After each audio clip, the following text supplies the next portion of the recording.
1 minute के अंदर अपनी पॉजिटिव अफर्मेशन लिखिए और फिर उसके बाद अपनी क्लास को शुरू करते हैं। जल्दी से आ जाइए।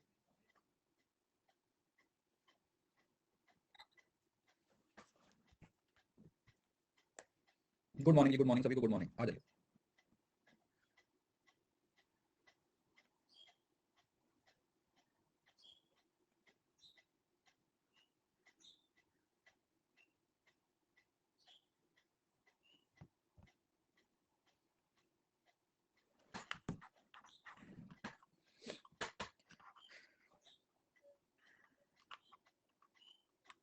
आ जाइए सब बच्चे, फिर शुरू करते हैं अपनी क्लास को।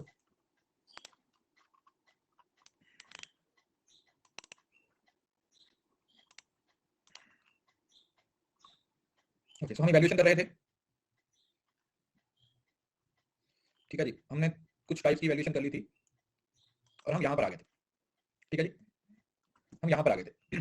कल मैंने आप लोगों को बताया था कि जो नॉर्म रेफर्ड असेसमेंट मेथड्स होते हैं वो कौन से होते हैं, जो क्राइटेरियन रेफर्ड मेथड्स होते हैं वो कौन से होते हैं। 9 में आप लोगों को बताया था कि आपकी परफॉर्मेंस को एक ग्रुप के साथ कंपेयर किया जाता है।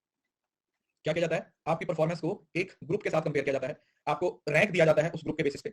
उसके बाद जो क्राइटेरियन रेफर्ड असेसमेंट मेथड होती है, इसके अंदर क्या होता है, क्राइटेरियन रेफर्ड के अंदर हमारे पास एक क्राइटेरिया होता है। ठीक है, हमारे पास क्या होता है बच्चे, एक क्राइटेरिया होता है, एक स्टैंडर्ड होता है। उस स्टैंडर्ड को सामने रखते हुए हम क्या करते हैं, आपको इवैल्यूएट करते हैं। ठीक है, वो क्वांटिटेटिव भी हो सकता है, वो क्वालिटेटिव भी हो सकता है, किसी भी तरीके से हो सकता है। ठीक है, it can be from any side. ठीक है, इज इट क्लियर? समझ आ गया? बताइए। अरे स्टक हो गया था। अच्छा, तो अब इसको थोड़ा डिटेल में पढ़ते हैं। ये वाले दो जो टेस्ट थे वो भी मैंने आप लोगों को बता दिए थे। एक था हमारे पास नेचर ऑफ असेसमेंट और एक कौन सा था, टिपिकल परफॉर्मेंस टेस्ट। ठीक है, बता दिया था आप लोगों को, जिसमें मैक्सिमम परफॉर्मेंस आता है और टिपिकल परफॉर्मेंस, या फिर इसको कई बार टिपिकल रिस्पांस भी बोलते हैं। ठीक है, it is also known as typical response. इसको आप क्या नाम दे देते हो, इसको आप टिपिकल रिस्पांस का नाम भी दे देते हो। ठीक है, दोनों चीजें हैं, इसको टिपिकल रिस्पांस और टिपिकल परफॉर्मेंस का नाम भी दे दिया जाता है। अब नॉर्म में देखो, नॉर्म का मतलब क्या हुआ, जब आपकी पोजीशन को दूसरे लोगों की पोजीशन के साथ कंपेयर किया जाता है। जैसे 10th का पेपर आता है, जैसे ये लड़की है, अब इस लड़की को की जो हाइट है, इस लड़की की हाइट को बाकी सब लोगों के साथ कंपेयर किया जाता है। तो मतलब एक तरीके से आप लोगों की कंपैरेटिव पोजीशन देखी जाती है। क्या किया जाता है, आप लोगों की एक कंपैरेटिव पोजीशन है वो चेक की जाती है। क्या किया जाता है, आप लोगों की एक कंपैरेटिव पोजीशन है वो चेक की जाती है। ठीक है, मतलब जैसे Sudhir rank out of 10th board exam, board के एग्जाम में बच्चों की परफॉर्मेंस कैसे, तो ये पूरा एक आपका एक स्टैंडर्डाइज्ड ग्रुप होता है, एक नेशनल लेवल का ग्रुप हो सकता है, एक लोकल लेवल का ग्रुप हो सकता है, किसी भी तरीके का ग्रुप हो सकता है। तो आपकी कंपैरेटिव पोजीशन है वो इसके थ्रू चेक की जाती है। व्हाट वी डू, हम इसके थ्रू अपनी कंपैरेटिव पोजीशन को चेक करते हैं, ग्रुप के साथ कंपेयर किया जाता है। और जो नॉर्म है, इससे आप लोगों ने याद रखना है कि इसको नॉर्मल कर्व पे चेक किया जाता है। कैसे चेक किया जाता है, नॉर्मल कर्व पे चेक किया जाता है। क्लियर है जी, इधर क्लियर? आज किसकी नजर लग रही है भाई बार बार? कौन आया है क्लास में बिना नहाए हुए? जो क्लास में बिना नहा के आया है ना, उसी की नजर लग रही है। तो नॉर्म रेफर्ड इवैल्यूएशन जब की जाती है तो हमारे पास बेल कर्व बनती है, जो मैंने आप लोगों को कल बताया था किस तरीके से एक नॉर्मल डिस्ट्रीब्यूशन कर्व बन रही है। यहाँ पर एवरेज मार्क्स होते हैं, लेफ्ट साइड पे बिलो एवरेज और राइट साइड पे अबव एवरेज। ठीक है, और आप लोगों को ये भी बताया था कि जब आपकी कर्व राइट साइड पे झुकी होती है, पॉजिटिवली सिक्योर होती है, तो पेपर क्या होता है, जब आपकी कर्व है वो राइट साइड को पॉजिटिव झुकी होती है, तो पॉजिटिव होने के बाद पेपर क्या होता है, डिफिकल्ट होता है। और जब नेगेटिवली सिक्योर होती है तो पेपर क्या होता है, इजी होता है, इजी होता है। तो आपको इस तरीके से ग्रुप के साथ कंपेयर किया जाता है। इसकी ना आपने एक एग्जांपल देखी होगी, मैं आपको बताता हूं। इसकी आप लोगों ने एक एग्जांपल देखी होगी, वो एग्जांपल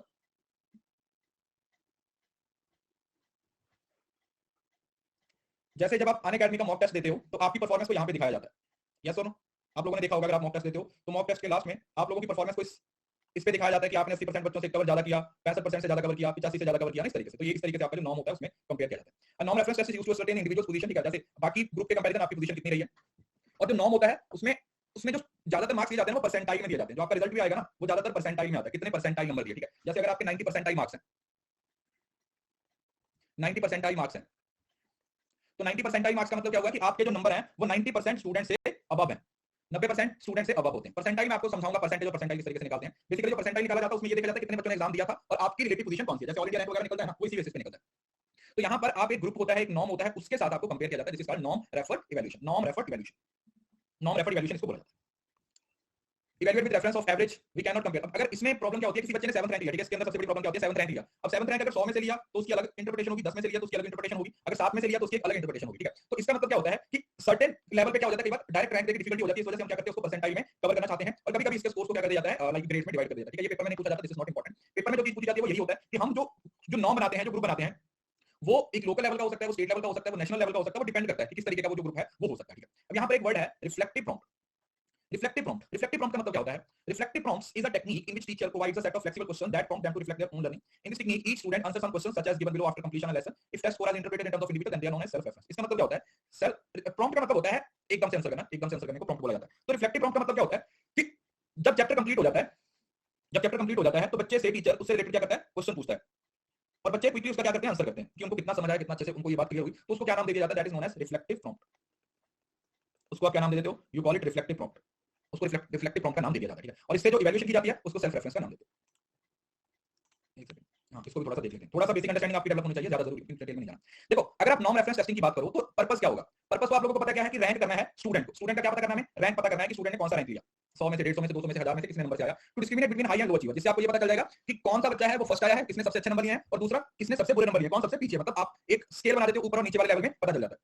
उसके बाद आता है content, measure broad scale area sample from variety of text book syllabus and, और ये जो कंटेंट होगा जो पूछा जाएगा, ठीक है, जैसे आपके यूजीसी नेट का सिलेबस है तो उसी तरीके से ये जो सिलेबस होता है वो प्रिस्क्राइब सिलेबस होता है, बहुत सारा सिलेबस होता है, बट पेपर में क्या पूछा जाएगा ये आपको नहीं पता होगा, ठीक है। जैसे जो हमारा क्राइटेरिया रेफरेंस टेस्ट होता है ना उसमें तो आपको पता होता है कि आपने क्या करना होता है, जैसे टाइपिंग है आपको पता है कि आपने सिर्फ टाइपिंग ही करनी है, उसके अलावा कुछ नहीं करना, बट जैसे आपका नेट का पेपर उसके सामने आपके सिलेबस दिया हुआ है, उस सिलेबस में से आपसे कुछ भी पूछ सकते हैं, तो इस वजह से यहाँ पर जो करिकुलम होता है वो उतना डिसाइडेड नहीं होता जितना क्राइटेरिया में होता है। Item characteristics, each scale is usually tested by less than 4 times, ठीक है, ये इतना इंपॉर्टेंट नहीं है।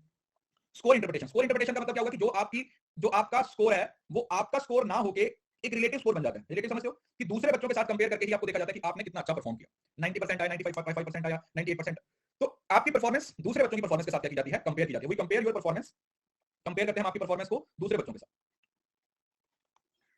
असेसमेंट और इवैल्यूएशन का मतलब यहाँ पर सेम ही है, समझ रहे हो, मैंने आपको कल भी बताया था कि हम इन दोनों वर्ड्स को इंटरचेंजेबली यूज करते हैं जब आगे पढ़ेंगे, ठीक है, इंटरचेंजेबली यूज करते हैं, आप इवैल्यूएशन भी बोल देते हो, कई बार इसको असेसमेंट भी बोल देते हो, तो उससे आपको कोई फर्क नहीं पड़ता, बस आपने यहाँ पर इस बात का ध्यान देना होता है कि ये किसकी बात हो रही है, नॉर्म की बात हो रही है, नॉर्म्स की बात हो रही है, नॉर्म रेफरेंस, ठीक है। तो ये होता है नॉर्म, जब आपकी परफॉर्मेंस को क्या किया जाता है, किसी ग्रुप के साथ कंपेयर किया जाता है, जब आपकी परफॉर्मेंस को किसी ग्रुप के साथ कंपेयर किया जाता है। अब आता है क्राइटेरिया, क्राइटेरिया में देखो इस लड़की को स्केल के साथ कंपेयर किया जा रहा है, criterion reference test compare the student's knowledge and skills against predetermined standard cut score or other criteria. In criterion reference test the performance of other student does not affect students score. इसका मतलब क्या हुआ कि यहाँ पर जो आपको compare किया जाएगा वो किसके साथ कंपेयर किया जाएगा, वो एक क्राइटेरिया के साथ कंपेयर किया जाएगा, क्राइटेरिया के साथ कंपेयर किया जाएगा, या आप ये बोल सकते हो कि एक स्टैंडर्ड होगा, कोई बेंचमार्क होगा, उसके साथ आपको कंपेयर किया जाएगा। अब वो क्राइटेरिया कुछ भी हो सकता है, जैसे भी आपके नेट का क्राइटेरिया 55% मार्क्स वाला, 55% मार्क्स वाला क्राइटेरिया है जो आपका फॉलो होता है, जो क्राइटेरिया वो किसी भी तरीके का क्राइटेरिया हो सकता है। तो इसमें दूसरे स्टूडेंट्स की परफॉर्मेंस कैसी है वो मैटर नहीं करता, जो दूसरे स्टूडेंट्स की परफॉर्मेंस है वो मैटर नहीं करता, ठीक है जी। अब देखो यहाँ पर क्या होता है कि यहाँ पर एक क्राइटेरिया है, उस क्राइटेरिया के साथ आपको कंपेयर किया जाता है, students in a well defined learning task, it has nothing to do with the norms और रिलेटिव रैंक, इसमें रिलेटिव रैंक नहीं देखी जाती, ये नहीं देखा जाता कि आपने दूसरे लोगों के कंपैरिजन कितना अच्छा किया या कितना बुरा किया। तो ग्लेसर ने फर्स्ट टाइम पे 1963 में क्राइटेरिया रेफरेंस टेस्टिंग को यूज किया था, जैसे 95% मार्क्स लिए मैथमेटिक्स ने, टाइपिंग स्पीड है 58 are per minute, 58 words per minute है। Does criterion reference evaluation determine an individual status with reference to well defined criterion behavior? They are clearly defined learning from which serve a reference, मतलब ये clearly defined होते हैं, समझ रहे हो ना। जैसे आपको आप एक सिंपल सा कंसेप्ट समझने की कोशिश कीजिए, जब कोई पर्टिकुलर जॉब होती है ना, जब हम किसी जॉब के बारे में बात करते हैं, जब किसी जॉब की बात होती है तो उसके बहुत सारे उस जॉब को लेने के लिए आपको काफी सारी स्टेजेस से गुजरना पड़ता है, you have to cross a lot of stages, उस जॉब से रिलेटेड आपको काफी सारी स्टेजेस से गुजरना पड़ता है। उसके अंदर आप लोगों को ये देखना पड़ता है कि कई बार आपका कुछ क्राइटेरिया रेफरेंस टेस्टिंग होते हैं, कुछ नॉर्म भी आ जाते हैं ना, जैसे आपके सामने कुछ अगर टाइपिंग स्पीड है, अब ये जो टाइपिंग स्पीड है ये आपका एक क्राइटेरिया है कि अगर आपने 1 मिनट में 25 वर्ड टाइप कर दिए that is well and good, तो आप एलिजिबल हो, अगर आप 25 वर्ड को टाइप नहीं कर पाते हो तो आप उस जॉब के लिए एलिजिबल नहीं हो, तो वहां पे आप डिस्क्वालीफाई हो,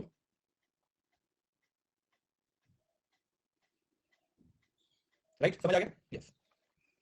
स्पेसिफिक ऑब्जेक्टिव हो सकता है, कुछ स्टैंडर्ड हो सकता है 50% 60%, और ये जो क्राइटेरिया होता है वो क्या होता है, वो बिल्कुल फिक्स होता है, और इसमें आपकी परफॉर्मेंस को किसी दूसरे बंदे की परफॉर्मेंस के साथ कंपेयर नहीं किया जाता। Success of criteria refers test in the delineation of all defined levels of achievement, इसमें सबसे इंपॉर्टेंट होता है वो क्राइटेरिया फिक्स करना, अगर वो क्राइटेरिया सही तरीके से फिक्स किया गया है, अगर वो क्राइटेरिया सही तरीके से फिक्स हुआ है तभी आप उस चीज को क्या कर पाओगे, अचीव कर पाओगे,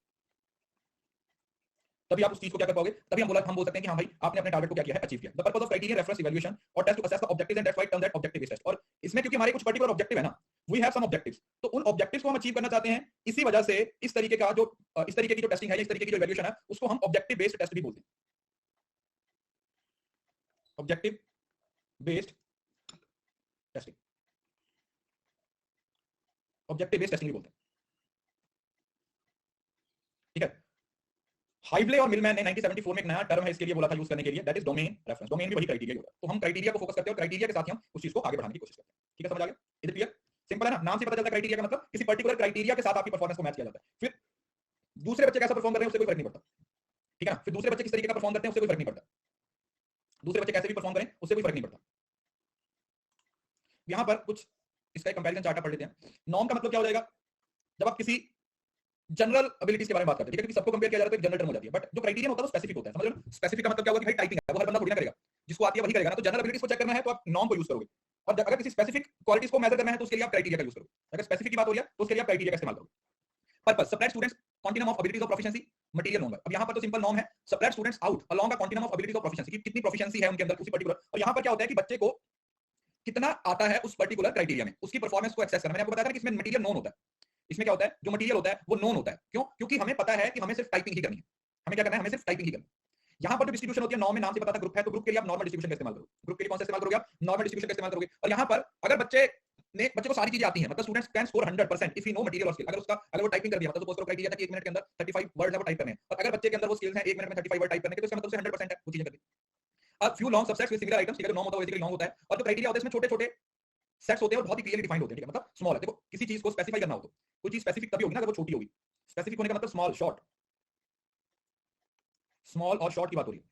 अगर वो स्मॉल होगी, अगर वो शॉर्ट होगी, तभी आप बोल सकते हो कि हाँ भाई वो क्राइटेरिया के अंदर आती है। और student knowledge of test question, have no idea about what type of question, ये मैंने आपको पहले बताया था कि नॉर्म के अंदर तो आपको सारे सिलेबस में से वो कुछ भी निकाल के पूछ सकते हैं। They can ask you anything, किसी भी तरीके का कोई भी क्वेश्चन आपसे निकाल के पूछा जा सकता है। बट क्राइटेरिया में आपको पता होता है कि हमें टाइपिंग करवानी है तो हमें सिर्फ टाइप ही करना है, उसके अलावा हमें कुछ और नहीं पूछा जाएगा।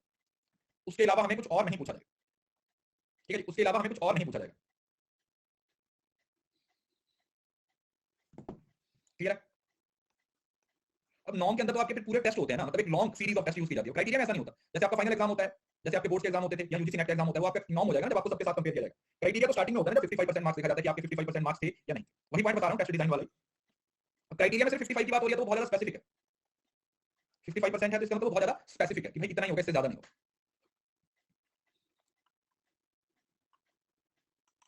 क्राइटेरिया के अंदर हमारे पास कुछ अलग अलग तरीके के टेस्ट होते हैं। जैसे आता है डायग्नोस्टिक टेस्ट, एक सेकंड अगली स्लाइड पे होगा, यहां से दिखाता हूं, थोड़ा सा ब्लर है बट समझ आ जाएगा। अचीवमेंट टेस्ट का मतलब क्या होगा? Refers to more formal test have been designed to show mastery of a particular subject. Achievement test का मतलब कि आपने क्या अचीव किया, है ना। अचीवमेंट कब चेक की जाएगी? इन द एंड चेक की जाएगी।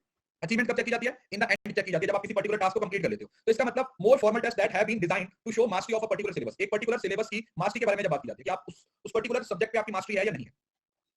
एप्टीट्यूड टेस्ट, एप्टीट्यूड का मतलब क्या होता है? How successful a learner be able to be in for example learning. आप किसी पर्टिकुलर चीज को कितनी आसानी से सीखते हो। अब एप्टीट्यूड किसके साथ रिलेट करता है? एप्टीट्यूड बच्चे आपके माइंड के साथ रिलेट करता है। जैसे मैंने बताया था ना, लर्निंग के साथ रिलेट करता है, कॉग्निशन के साथ रिलेट करता है, इंटेलेक्चुअल के साथ रिलेट करता है, कैपेबिलिटीज के साथ रिलेट करता है कि आप कितनी जल्दी उस चीज को क्या कर सकते हो, सीख सकते हो। That is something related with your learning, कि वो आपकी लर्निंग के साथ रिलेट करता है। प्रोफिशिएंसी टेस्ट, प्रोफिशिएंसी का मतलब क्या होगा? They are not usually based on a particular syllabus but used on to measure achievement in relation to specific task. जब आपको एक स्पेसिफिक टास्क दिया जाता है कि क्या आप उस स्किल में, ठीक है, यहां पर जो प्रोफिशिएंसी होती है वो हमेशा किसी स्किल्स की होती है। जैसे आपको वीडियो एडिटिंग करने के लिए बोल दिया जाए, आपको पीपीटी बनाने के लिए बोल दिया जाए, तो उस स्किल में आपकी कितनी प्रोफिशिएंसी है। बोला जाता है कि हाउ प्रोफिशिएंट यू आर, आप उस पर्टिकुलर स्किल में कितने प्रोफिशिएंट हो, उसको आप क्या बोल देते हो? That's what we call proficiency test. उसके बाद आता है प्लेसमेंट टेस्ट। प्लेसमेंट टेस्ट का मतलब प्रोफिशिएंसी देगी an indication of the language level of learner so that can be placed in appropriate class. वही जो हमने स्टार्टिंग में कवर किया था, याद है? प्लेसमेंट टेस्ट कब दिए जाते हैं? जैसे प्लेसमेंट इवैल्यूएशन होती है, सिर्फ ये देखने के लिए कि आपका एंट्री बिहेवियर कैसा है, आपका जो एंट्री बिहेवियर है वो कैसा है, जो आपका एंट्रेंस एग्जाम होने वाला वो कैसा है, क्या आप उस एंट्री एग्जाम में क्लियर होते हो या नहीं होते, क्या आप उस एंट्री एग्जाम में क्लियर होते हो या नहीं होते। ओके, सुजीत का जन्मदिन है आज। ओके सुजीत, आपको आपके जन्मदिन की बहुत बहुत शुभकामनाएं। भगवान खुश रखे आपको, खूब तरक्की कीजिए जिंदगी में, इसी तरीके से आगे बढ़ते रहिए और आने वाला जन्मदिन जीआर के साथ ही सेलिब्रेट कीजिए।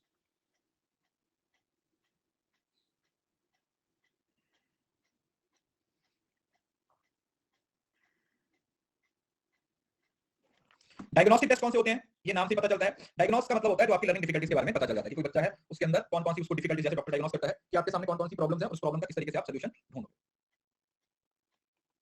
आपके सामने कौन सी प्रॉब्लम है और उस प्रॉब्लम का कौन सा सॉल्यूशन है वो आप ढूंढने वाले डिफिकल्टीज। अचीवमेंट का तो मतलब यही हुआ ना कि आप इन द एंड कुछ अचीव किया, तो हम ये देख पाते हैं कि आपने उस आपका जो लेवल अचीवमेंट का वो कौन सा है, मतलब आप किस लेवल पे जाके चीजों को क्या कर रहे हो, अचीव कर पा रहे हो। And result. एप्टीट्यूड का मतलब है लर्निंग के रिलेटेड, लर्न कैसे आप किसी चीज को कितनी जल्दी सीखते हो। जैसे फॉरेन लैंग्वेज को कितनी जल्दी सीखोगे आप। अरे एप्टीट्यूड तो सीखने तक होता है ना, प्रोफिशिएंसी तो स्किल की होती है, लिखा हुआ है ना, प्रोफिशिएंसी से related with the skills only.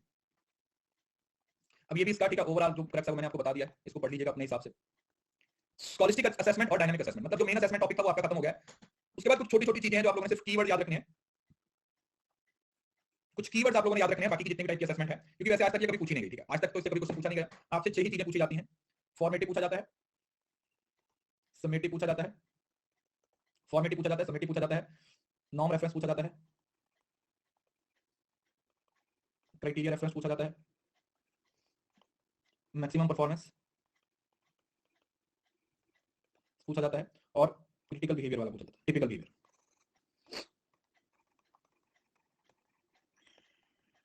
कौन सा पूछा जाता है? टिपिकल बिहेवियर भी आपसे पूछा जाता है, ठीक है। तो ये कुछ टाइप्स हैं जो ज्यादातर आपको पेपर में पूछे जाते हैं। प्रैक्टिस के क्वेश्चन बेटा आप खुद ही करोगे। टिपिकल बिहेवियर नहीं था, वो टिपिकल रिस्पांस था ना, वो वाला टिपिकल रिस्पांस वाला। देखो जो मॉक टेस्ट होते हैं वो तो आपको लगाने पड़ते हैं ना। मैं क्लास में ना बहुत ज्यादा एमसीक्यू करवाने में विश्वास नहीं रखता हूं, मैं अपना खुद का बताऊं तो, क्योंकि मुझे लगता है कि एमसीक्यू की प्रैक्टिस है ना वो आप जितनी करोगे उतना आपके लिए अच्छा रहेगा, ठीक है ना। टिपिकल रिस्पांस तो वही होता है कि पर्टिकुलर जैसे वो आपके एटीट्यूड, ये आपके एटीट्यूड से रिलेट करता है और मैक्सिमम परफॉर्मेंस आपके एप्टीट्यूड से रिलेट करता है।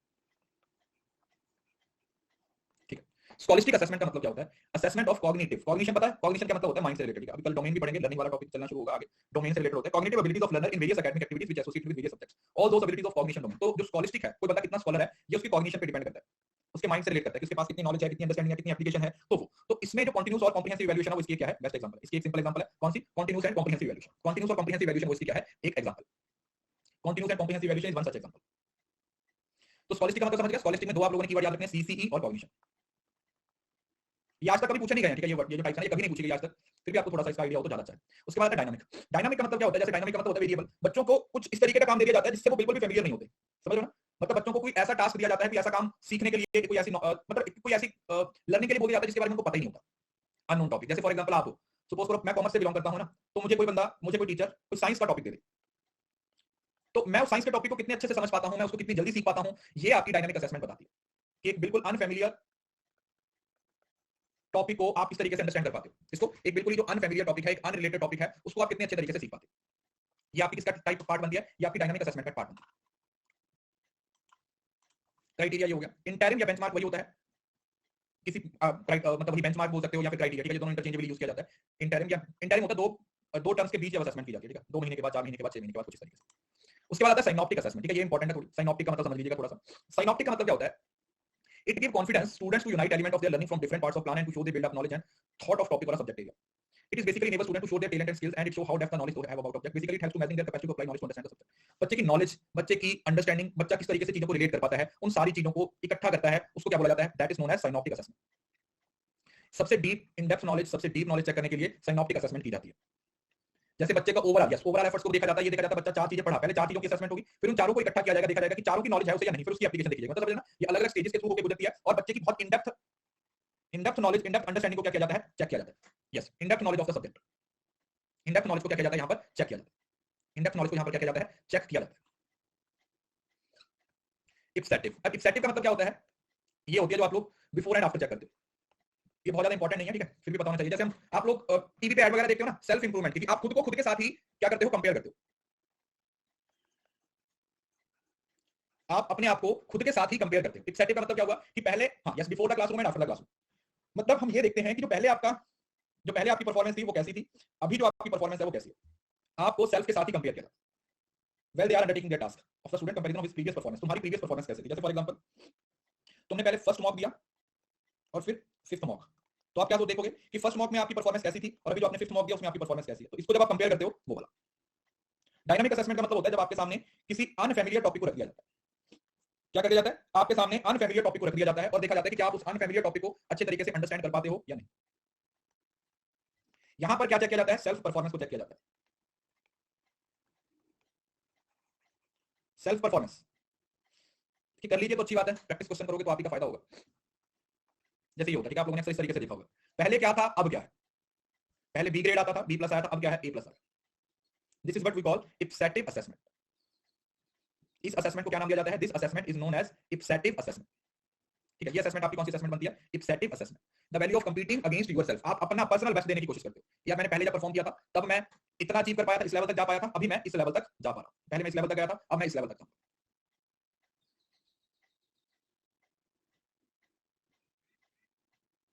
ठीक है? तो हम अपने आप को खुद के साथ ही कंपेयर करते हैं। मतलब आप अपनी परफॉर्मेंस को किसी पास्ट की परफॉर्मेंस के साथ क्या करते हो? कंपेयर करते हो। अपनी परफॉर्मेंस को पास्ट की परफॉर्मेंस के साथ कंपेयर किया जाता है। सेल्फ इवैल्यूएशन बोल सकते हैं।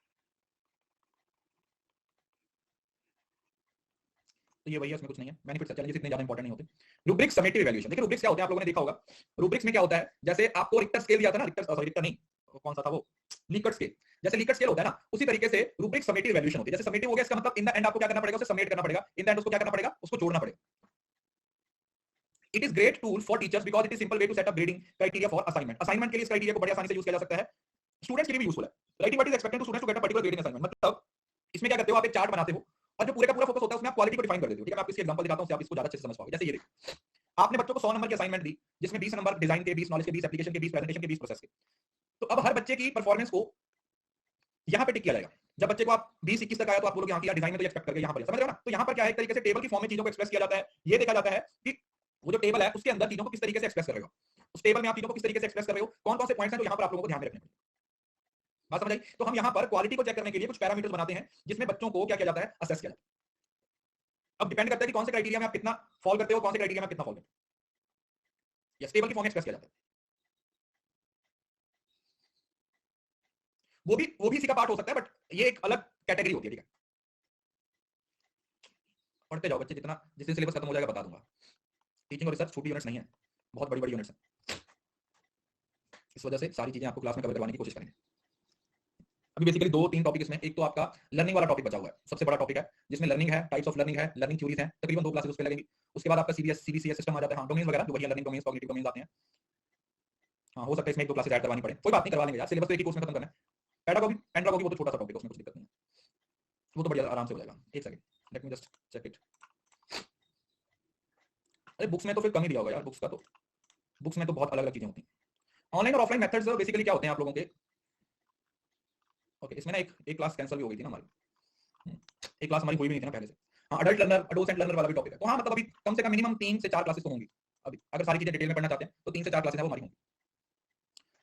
हाँ कम्युनिकेशन हो जाएगा आपका, कम्युनिकेशन हो जाएगा इसी कोर्स में, मतलब इसी महीने में हो जाएगा, इसके बाद कम्युनिकेशन स्टार्ट होगा, इसके बाद कम्युनिकेशन स्टार्ट होगा।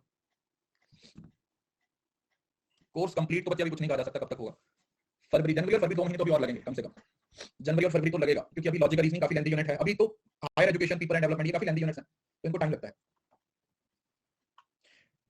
अब आपने किसी बच्चे को कोई एक असाइनमेंट दी और उस असाइनमेंट को 5 पार्ट्स में डिवाइड किया कि उसका डिजाइन है, उसकी नॉलेज है, उसकी एप्लीकेशन, उसकी प्रेजेंटेशन, उसका प्रोसेस, और बच्चे ने डिजाइन तो बहुत अच्छा किया, बट जो नॉलेज थी वो बिल्कुल कम थी, जो एप्लीकेशन थी वो बिल्कुल जीरो थी, प्रेजेंटेशन बिल्कुल जीरो, और जो प्रोसेस था वो भी। तो इस तरीके से क्या किया जाता है, बच्चों की परफॉर्मेंस को क्या कर दिया जाता है, फिर इन द एंड क्या कर दिया जाता है, टोटल कर दिया जाता है इस तरीके से। ठीक है, नेक्स्ट एग्जाम मेरे हिसाब से तो जून में ही जाएगा जहां तक मुझे लगता है, क्योंकि अगर देखो ये दिसंबर एंड तक एग्जाम लेके जा रहे हैं तो जनवरी में ये रिजल्ट निकालेंगे, तो ऐसा तो है नहीं कि जनवरी में ये फॉर्म निकाल देंगे, तो अभी तो यही लग रहा है कि एग्जाम है वो आपका दिसंबर 21 और जून 22 का मर्ज ही हो जाएगा, मर्ज ही हो जाएगा, क्योंकि मुझे लगता है कि अब ये उसी साइकिल को लेके जाने वाले हैं जो जून और दिसंबर में होता था ना, एक जून और दिसंबर में जो साइकिल प्रॉपर फॉलो होता था कि जून वाला और दिसंबर वाला, ये अब उसी साइकिल को फॉलो करने वाले हैं, अब ये उसी साइकिल को क्या करने वाले हैं, फॉलो करने वाले हैं मेरे हिसाब से तो। ठीक है चलो इसको खत्म करते हैं। रिसर्च की क्लास बच्चे आज नहीं होगी, उसका रिसर्च रिपोर्ट वाला टॉपिक है वो मैं आपको बता दूंगा, ठीक है जब भी होगी। Assessment of learning, of learning पहले बता दिया समेटिव को बोलते हैं, फॉर लर्निंग फॉर्मेटिव को बोलते हैं, एज लर्निंग, अब ये इंपॉर्टेंट है, एज लर्निंग क्या होती है, ठीक है। Assessment as learning involve students in learning process where they monitor their own progress, ask question and practice skills. जब बच्चे सेल्फ इवैल्यूएशन की बात करते हैं, किसकी बात करते हैं, सेल्फ इवैल्यूएशन की बात करते हैं, है ना। जब स्टूडेंट्स सेल्फ इवैल्यूएशन की बात करते हैं, या आप ऐसा बोल सकते हो कि सेल्फ लर्निंग की बात करते हैं, when students talk about self learning, self study, are you getting the point. Assessment देखो, फॉर का मतलब, असेसमेंट फॉर का मतलब फॉर्मेटिव असेसमेंट जो पहले आप लोगों को पढ़ा दिया है, formative assessment, of learning summative evaluation, as learning self evaluation, कि हम खुद को इवैल्यूएट करने की कोशिश करते हैं, we try to evaluate ourselves, हम अपने आप को इवैल्यूएट करने की कोशिश करते हैं कि हमारा जो इवैल्यूएशन है वो किस तरीके से, हम किस तरीके से खुद को इवैल्यूएट करने वाले, ठीक है। So that's all about your evaluation. Assessment के ये स्टेजेस हैं, ठीक है, ये वही था, पर्पस, यूज, टाइप्स, असेसमेंट, ये ठीक है, कोई इतना ज्यादा इंपॉर्टेंट नहीं, दैट्स नॉट इंपॉर्टेंट। सो ये आपका इवैल्यूएशन का टॉपिक होगा। नेक्स्ट दो क्लासेस होंगी उसमें आपका पूरा टॉपिक लर्निंग का होगा, सो प्लीज आगे की 2 क्लासेस होने वाली है ना, वो बहुत ही ज्यादा इंपॉर्टेंट होने वाली है, क्योंकि वो सबसे ज्यादा टिपिकल टॉपिक होने वाला है, समझ रहे हो ना, वो सबसे टिपिकल इस वजह से होने वाला है क्योंकि उसमें बहुत सारी थ्योरीज होने वाली हैं, कॉग्निटिव डोमेन आएगा उसमें, और भी काफी सारी चीजें हैं जो आप लोगों को वहां पर देखने को मिलेंगी।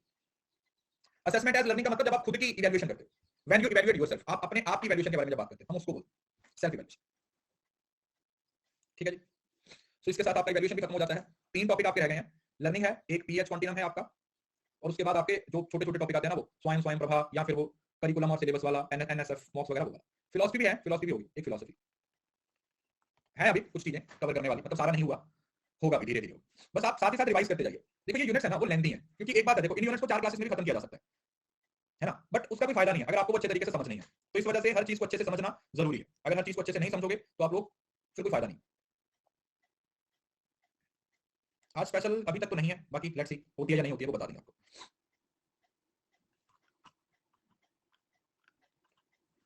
देखिए नोट्स, एक तो क्लास में रनिंग नोट्स ही बनाते रहिए, सबसे इंपॉर्टेंट तो एक तो क्लास में आप रनिंग नोट्स ही बनाते रहो, उसके बाद जो कुछ नहीं बना पाते क्लास में उसको बाद में पीडीएफ डाउनलोड करके बना सकते हो, ठीक है, उसको बाद में जो छूट जाता है, आपको लगता है कि ये मैंने नहीं लिखा, ये मैंने नोट डाउन नहीं किया, उसको आप बाद में बना सकते हो, ठीक है। चलिए मिलते हैं नेक्स्ट किसी क्लास में। Thank you so much. God bless you all. इसी तरीके से पढ़ते रहिए, इसी तरीके से मेहनत करते रहिए। जेआरएफ जरूर क्लियर होगा, बस कंसिस्टेंसी बनाए रखिए, एफर्ट्स करते रहिए और अपना 100% देते हैं। Thank you so much. Bye, take care, खुश रहिए।